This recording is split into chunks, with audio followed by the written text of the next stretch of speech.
It's been very hot here in the UK for a number of days now, but as we're looking towards the weekend and certainly Monday and Tuesday, we're looking at these temperatures in the low 30s, which is pretty high for the UK.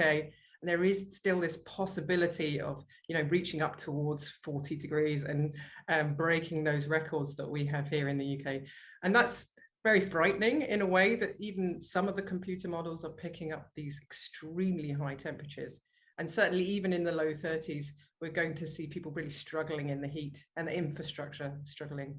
People often think, oh, I'm going to cool myself down by throwing myself into the water, into the sea or into a nearby river.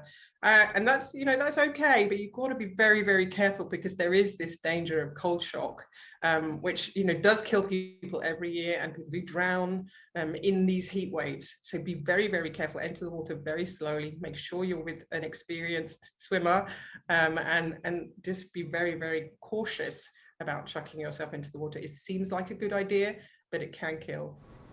There's some very urgent changes that need to be done in order to do immediate adaptations to these heat waves, because we'll see more coming probably next year and the year after.